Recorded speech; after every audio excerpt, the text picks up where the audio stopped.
And now a word from our sponsor, Smarsh. For the seventh consecutive year, Gartner has named Smarsh a leader in its 2022 Magic Quadrant for Enterprise Information Archiving.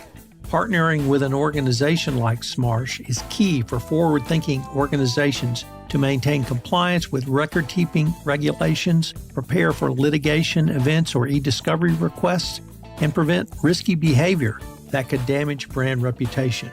Smarsh stood out for launching a communications intelligence platform, enhancing voice archiving, enabling compliant adoption of Microsoft Teams, and supporting direct-from-carrier data capture. Read the 2022 Gartner Magic Quadrant to learn why Smarsh was named a leader for the seventh year in a row and positioned for overall completeness of vision. You can download the report today at smarsh.com. We created the situation, created greater opportunities, applied more pressure, and gave more rationalization for fraud. So I think we saw that happen. Welcome to the Innovation and Compliance Podcast, part of the Compliance Podcast Network. Join us every week as we talk with industry innovators who are making compliance to help business run more efficiently and at the end of the day, more profitably. Here's your host, Tom Fox. Hello, everyone. This is Tom Fox, back for another episode. And today I have with me Alan Saquella. Alan has been and is, I would call him a risk practitioner, an investigator for many years. He's got some great stories. I asked him to come on the pod, and he's graciously agreed to do so. So, Alan, first of all, welcome, and thank you so much for taking the time to visit with me today. Well, Tom, thank you for having me on. I appreciate it. Alan, could you tell our audience your professional background? Like most college students, when I first started, I really didn't know what I wanted to do.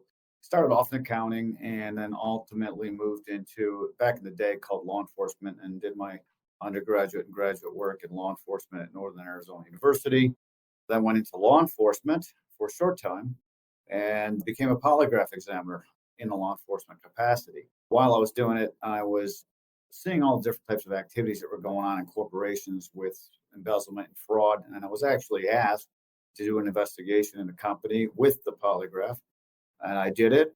Later, was recruited to a corporation in Los Angeles and moved from Arizona to Los Angeles to take on internal investigative type role. And throughout my career, I moved to a couple of different companies, from investigator to management to director of security investigations. At my last position, which was Cox Communications, where I led a team of investigators, certified fraud examiners, cyber guys, etc., where we worked collaboratively to investigate crimes internally and externally against the company.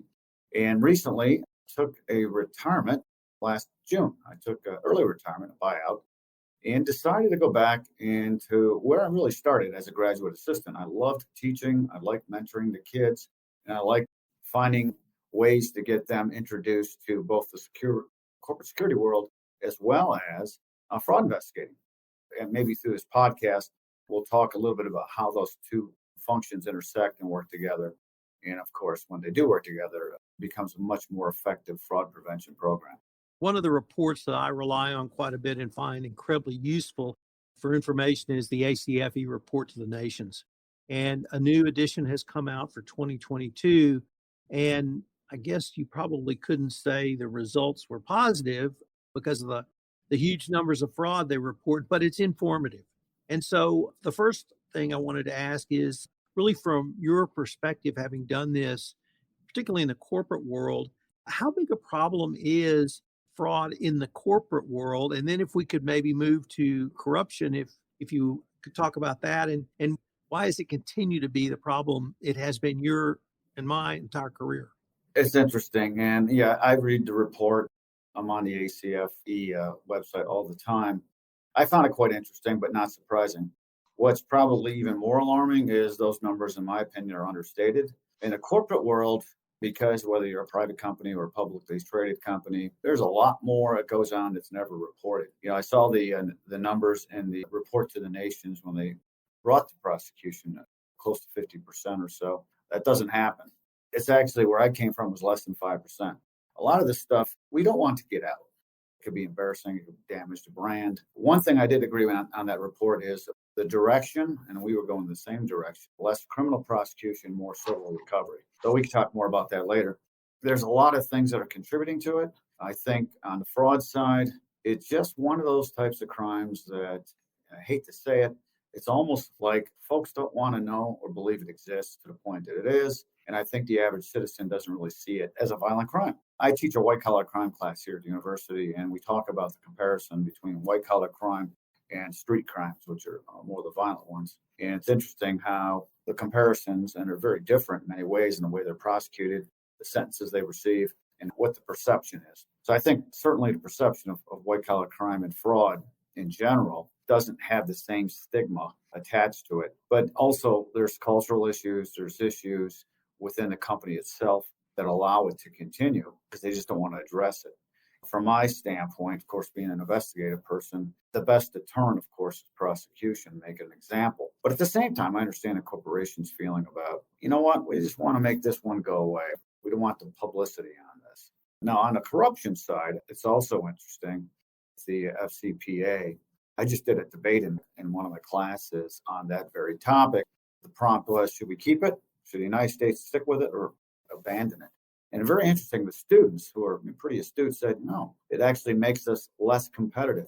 Well, we argued it back and forth, but I think the perception of even the FCPA and the way it's enforced across the world for those who participate, it's not equal. And so there's a different standard in other countries and the way bribes are looked at and corruption. So it's very difficult outside of the United States when you're dealing with other companies and trying to do business with them. So I think that's going to continue as long as we operate in those countries where corruption and bribes are just a part of doing business. Alan, one of the things that has always interested me about the report to the nations is the consistent message that one of the best fraud detection strategies you could have, perhaps not prevention, but detection, is internal reporting and whistleblowers.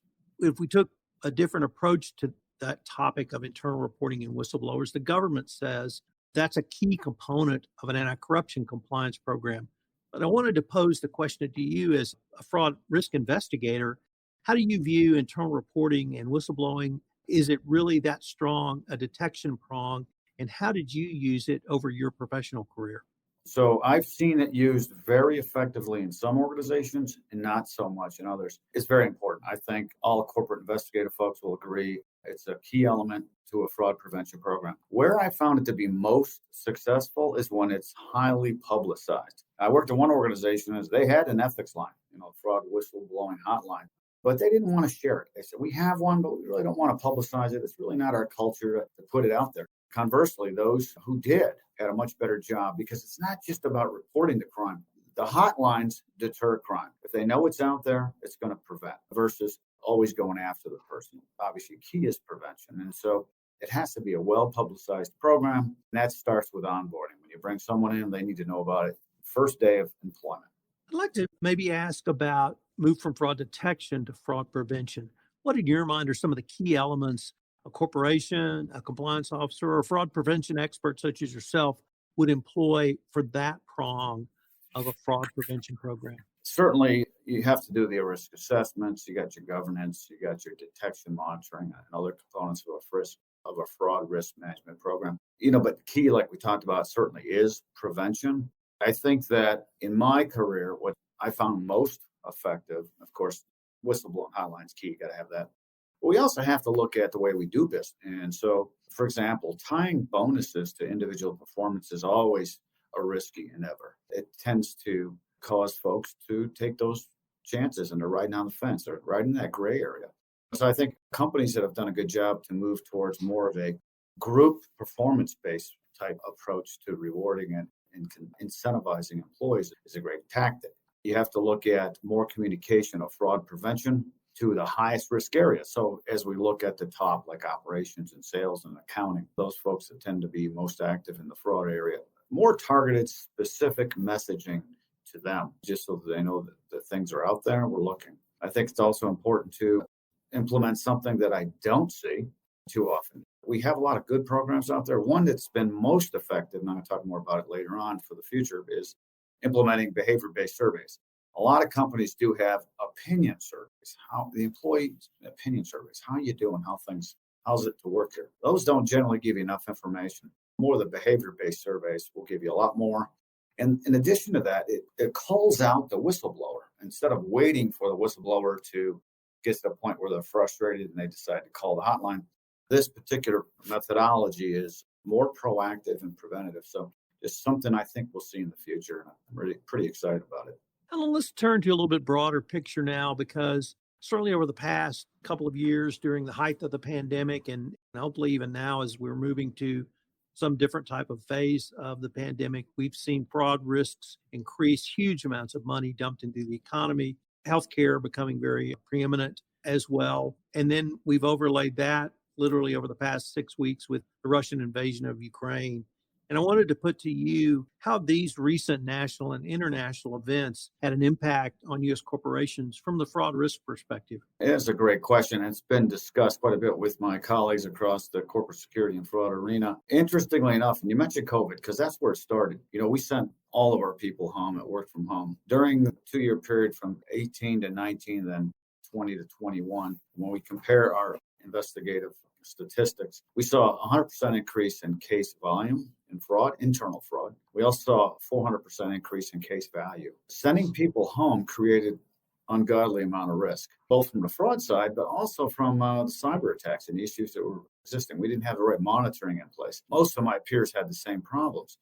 So as we did the right thing and sent our folks home for COVID, it certainly was beneficial to them. But the amount of stressors our employees were under, and if you look at it even from a fraud triangle perspective, we sent people home. There was less controls, less monitoring, less supervision, and of course, this significantly increased the opportunities. The pressure of balancing home, work, their spouses, in many cases, their spouses lost their jobs, managing the kids, homeschooling. Obviously, that corner of the triangle was quite a bit of pressure. And then the rationalization. A lot of these folks felt like they weren't being appreciated. They lost out on promotions. They lost out on recognition. In some cases, they took pay cuts, hour cuts. So we created the situation, created greater opportunities, applied more pressure, and gave more rationalization for fraud. So I think we saw that happen. I think it's going to continue with the international issues. Russia, as well as other unfriendlies like China and North Korea, they're going to take advantage of this opportunity to exploit any opportunities that they can come at us with. So we do expect to see, at least on the cyber side, some additional attacks targeted specifically to critical infrastructure and other entities just because of the opportunities right for it, not to mention the election in November. So it's coming.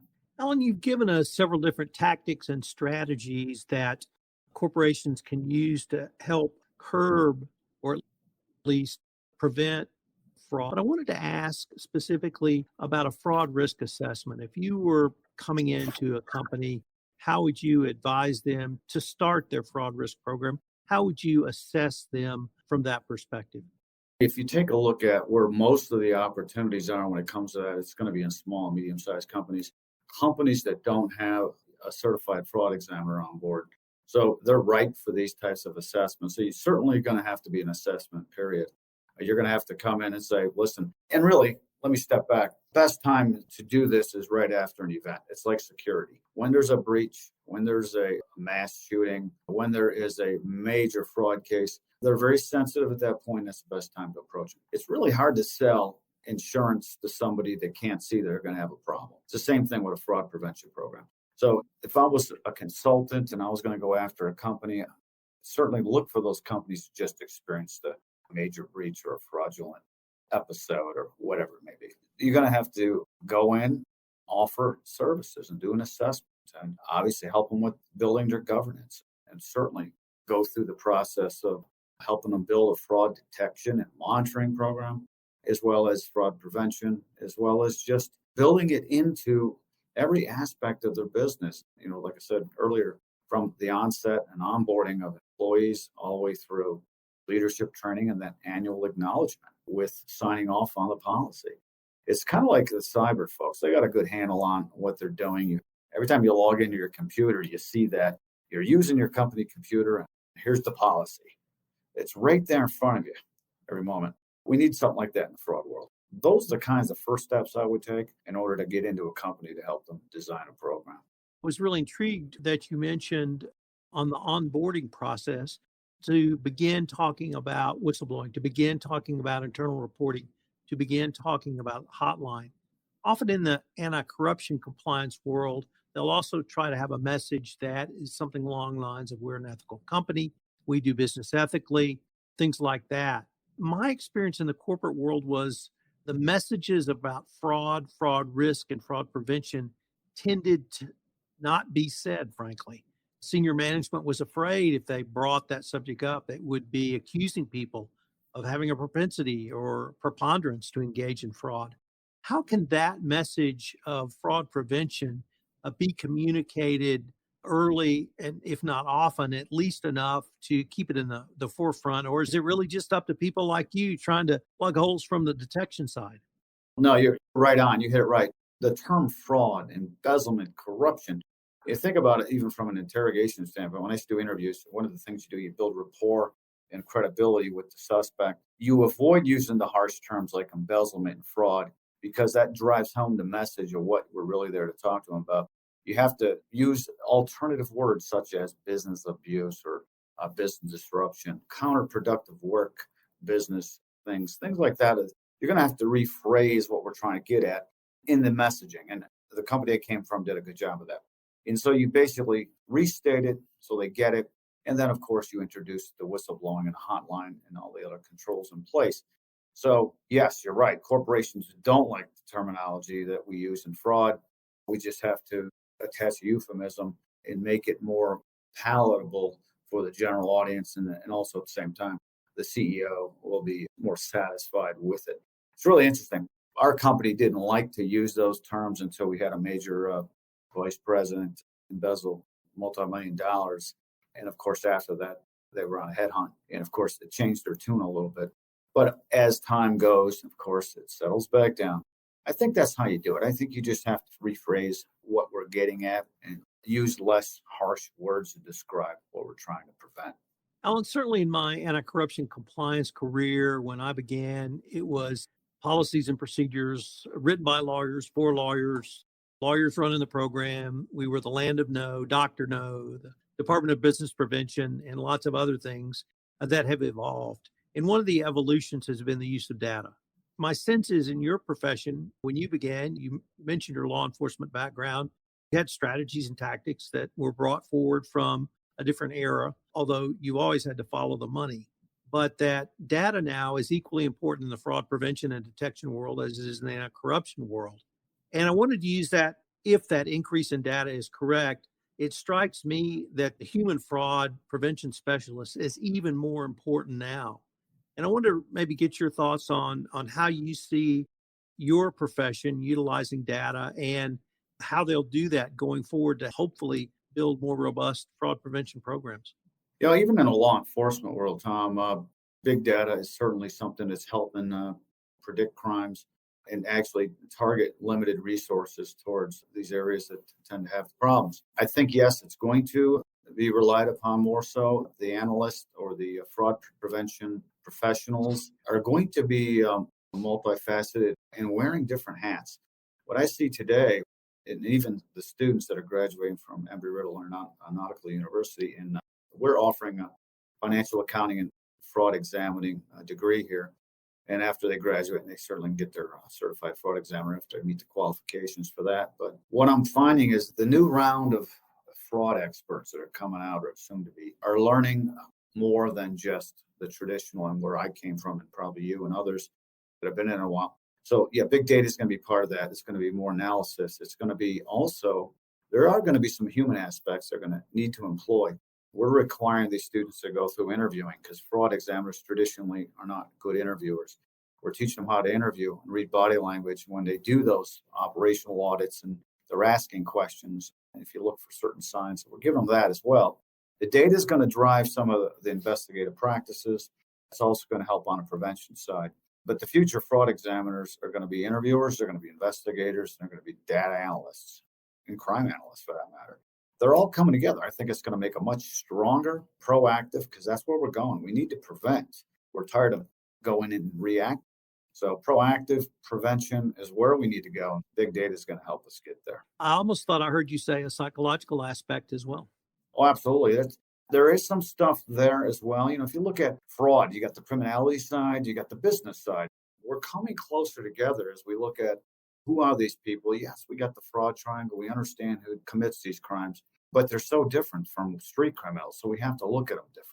These are people that don't have criminal backgrounds for the most part. These are people that grew up with two parents in a household, so different perspective, and we have to go at it differently. And I think you bring the disciplines all together, I think it's going to make a much more robust program in preventing fraud and corruption. Alan, do you have any recommendations for our listeners that we haven't been able to touch on today? Yeah. So fortunately, working on the corporate investigation side, so not only did I touch the fraud, I dealt with everything that you can imagine internally and externally. And a lot of this stuff does align, like sabotage.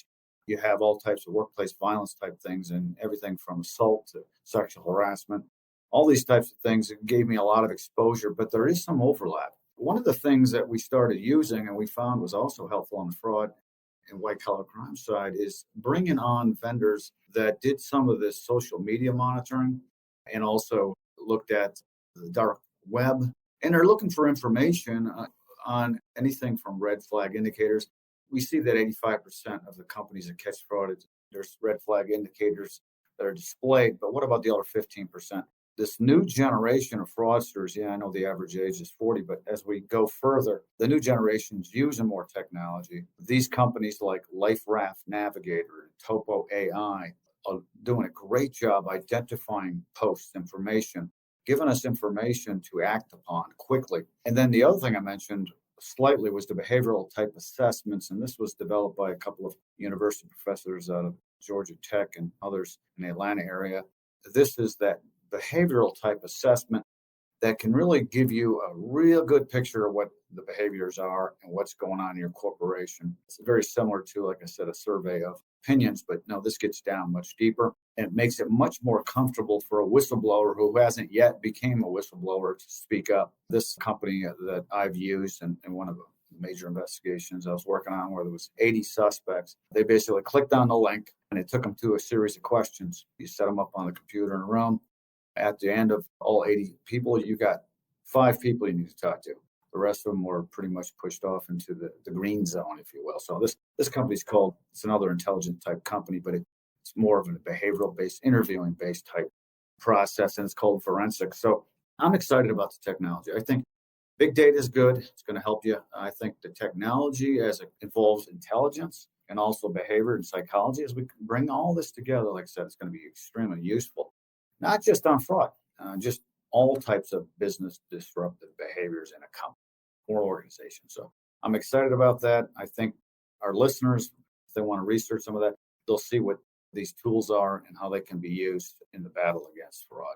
Well, unfortunately, we are near the end of our time for this episode, but I was wondering if our listeners wanted any more information on yourself, the topics we have touched upon, or a greater appreciation of fraud risk. What would be the best way for them to find out? Certainly, if they want to come to me, they can. They can get me on LinkedIn. That's Alan Saquella. There's only one out there, so I'm real easy to find. I'm also listed in the directory at Embry-Riddle Aeronautical University as one of their faculty members. So you can reach me either way. You can get my email address on Embry-Riddle or get me through LinkedIn. I'd be glad and happy to discuss this further. Alan, thank you so much for taking the time to visit with me today. It's been incredibly informative, and I look forward to continuing this conversation.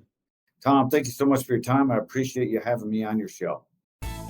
If you want to stay up to date on the latest innovations in compliance and help your business run more efficiently, subscribe to this podcast and help spread the word by leaving a review.